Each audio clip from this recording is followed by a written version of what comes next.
আসসালামু আলাইকুম। আমার চ্যানেলে আপনাদের সকলকে স্বাগত।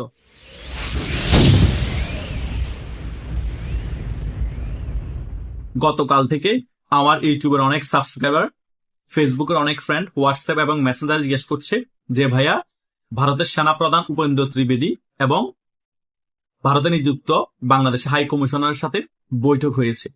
হঠাৎ করে পররাষ্ট্রমন্ত্রী খলিল সাহেব ভারতে যাওয়ার আগে এই বৈঠক কেন? আপনি এই বিষয়ে একটি আলোচনা করুন।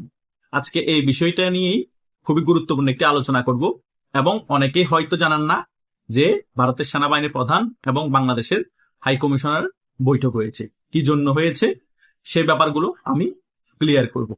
প্রথমত আপনাদেরকে একটা ব্যাপারে ক্লিয়ারলি বলতে চাই, সেটা হচ্ছে আমেরিকার সাথে বাংলাদেশ যে গোলামি চুক্তি করেছে ডক্টর ইউনূস, সেটা একটি ভয়াবহ পরিণতি বাংলাদেশের জন্য অপেক্ষা করছে।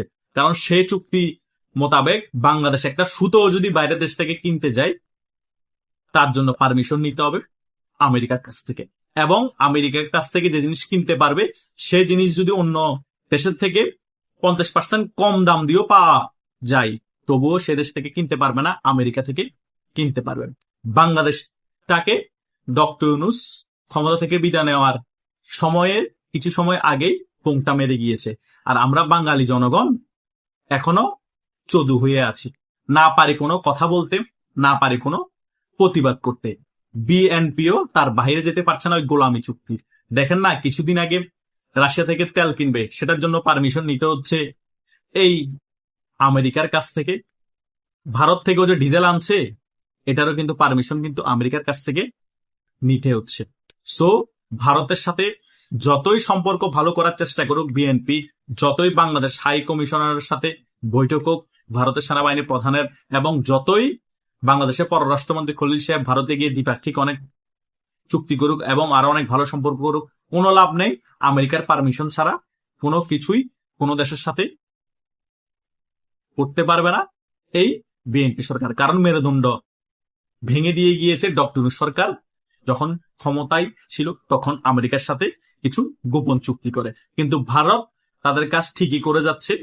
ভারত এই হাই কমিশনের সাথে বৈঠক বসে বাংলাদেশের ব্যাপার নিয়ে অনেক প্রেসার ক্রিয়েট করছে যে কেন আওয়ামী লীগের কার্যক্রম এখনো সচল করা হচ্ছে না, এবং ভারতের সাথে আরো বিভিন্ন রকম যে টানাপোড়েন চলছে সে সকল বিষয় নিয়ে গুরুত্বপূর্ণ আলোচনা হচ্ছে, এবং সে সকল বিষয় ভারত ঠিক করে ফেলার চেষ্টা করছে, এবং বিএনপি সরকারও ঠিক করে ফেলার চেষ্টা করছে।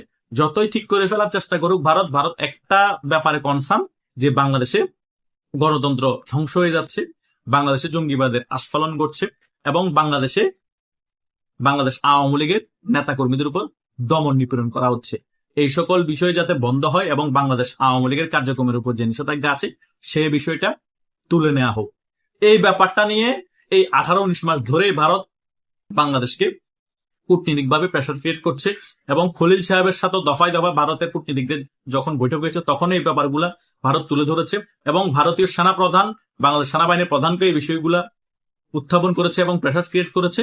কোনো লাভ হয়নি, এবং বাংলাদেশ হাই কমিশনারের মাধ্যমে এখনো এই সকল বিষয় নিয়ে বার্তা দেওয়ার চেষ্টা করছে ভারতীয় সেনাবাহিনীর প্রধান উপেন্দ্র ত্রিবেদী। এটাই হচ্ছে রিয়ালিটি। এত কিছুর পরেও বিএনপি সরকার বাংলাদেশ আওয়ামী লীগের কার্যক্রমের উপর নিষেধাজ্ঞা তুলবে না, বরং নতুন করে তারা সংসদে অধ্যাদেশ জারি করছে, নতুন আইন করছে, এবং নতুন শাস্তির বিধানও করছে।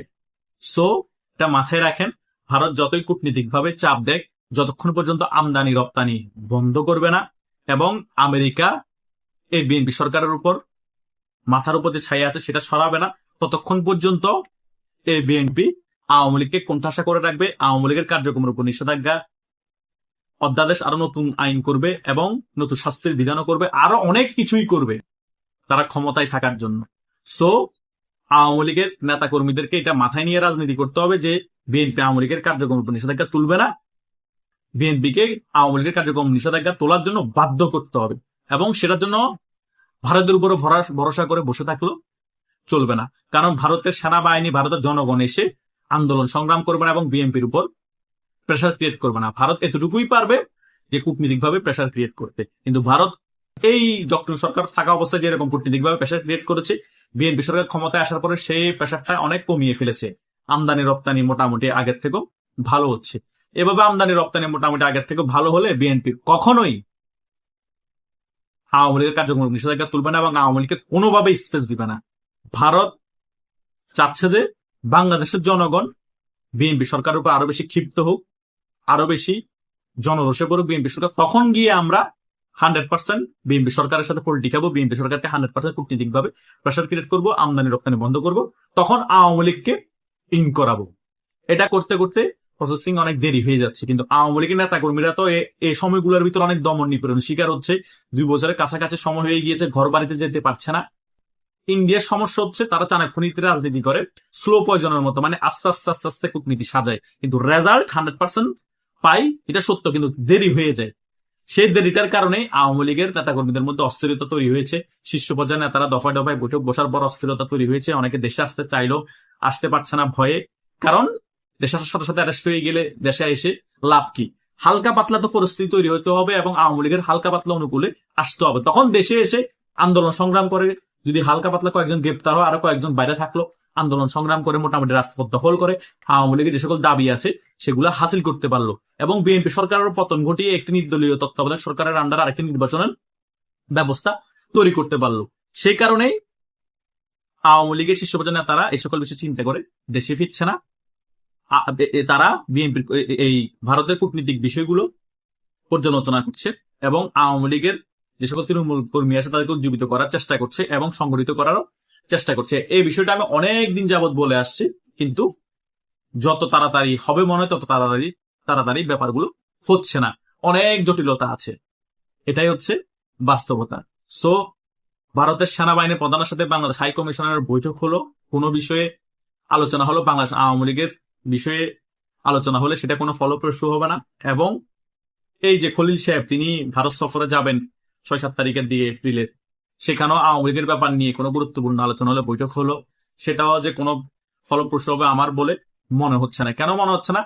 ঘুরে ফিরে খলিল সাহেব রিফাইন্ড আওয়ামী লীগের কথা বলবে, ভারত আওয়ামী লীগ কার্যক্রম নিষেধাজ্ঞা তোলার কথা বলবে এবং আওয়ামী লীগের রাজনীতি ফিরিয়ে আনার কথা বলবে। কিন্তু খলিল সাহেব বলবে আমি এই ব্যাপারটা তারেক সাহেবকে জানাবো, উনি সিদ্ধান্ত উনিই নিবেন। এটাই কথা হবে, আর আহামরি কিছুই হবে না। এভাবে করে চলতে থাকবে, সময় ক্ষেপণ হবে, কিন্তু দিন শেষে ওই ঠিকই রাজপথের মধ্যে ফয়সালা করতে হবে। সেই কারণে আমি সবসময় বলি রাজনীতিতে ফয়সালা হয় রাজপথে। আমি এর আগের একটি ভিডিওতে এই কথা বলেছি এবং সকল ভিডিওতেই এই কথা আমি বলি।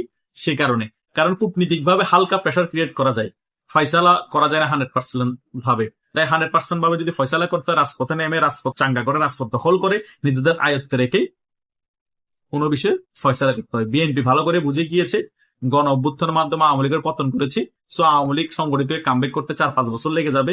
এই অবস্থায় কোনটাশা করে রাখি, আরো নতুন আইন করে নিষেধাজ্ঞা দিয়ে রাখে, আরো আওয়ামী লীগ ধ্বংস হয়ে যাবে, এগুলা মনে করছে। কিন্তু আসলে আওয়ামী লীগ ধ্বংস হবে না, হয়তো ফিরতে সময় লাগবে, কিন্তু সংগঠিত হয়ে যখন দ্বিগুণ শক্তি নিয়ে ফিরবে তখন বিএনপি হারিয়ে যাবে। আওয়ামী লীগের কার্যক্রমের উপর যেভাবে নিষেধাজ্ঞা দিয়ে বিএনপি এভাবে কোনটাশা করে রেখেছে, ডক্টর নুজে নিষেধাজ্ঞাটাকে ক্যারি করেছে, আওয়ামী লীগ ক্ষমতার সাথে সাথে বিএনপি কে বলবে জঙ্গি সংগঠন, পুলিশ হত্যাকারী, বিএনপির দলটাকে নিষিদ্ধ করে দেবে। সো লাভ কি? এই নিষিদ্ধ খেলা খেলে লাভ নাই। বাংলাদেশের রাজনৈতিক দল দুইটা ক্ষমতায় আসবে, এই দুটা দল থেকে যে কোনো একটা, হয়তো বিএনপি না হলে আওয়ামী লীগ। এখন বিএনপি ক্ষমতায় আছে, পরবর্তী ক্ষমতায় যে রাজনৈতিক দল আসবে সেটা হবে আওয়ামী লীগ। বিএনপি কে হয়তো কিছুদিন ক্ষমতায় রাখবে আমেরিকা সমর্থন দিয়ে, মনোসমর্থন হয়তো বা উপর দিয়ে দেখিয়ে এই ভারতও রাখবে, কিন্তু কিছুদিন পরে যখন প্ল্যানিং করে ফেলবে ভারত যে রেজিম চেঞ্জ করতেই হবে, আমেরিকাও ছায়া সরিয়ে ফেলবে, 100% বিএনপি কুপকার। ইরান যুদ্ধ দেখেন, আমেরিকা হারুক, তল্পা নিয়ে পালাক, তার কিছুদিন পরেই দেখবে বিএনপি রেজিম চেঞ্জ হয়ে যাচ্ছে, বিএনপির পতন শুরু, আওয়ামী লীগের রাজনীতি বাংলাদেশে আবার হীন হয়ে যাচ্ছে। সামনে এগুলো হবে, দেখতে থাকুন। ধন্যবাদ সকল।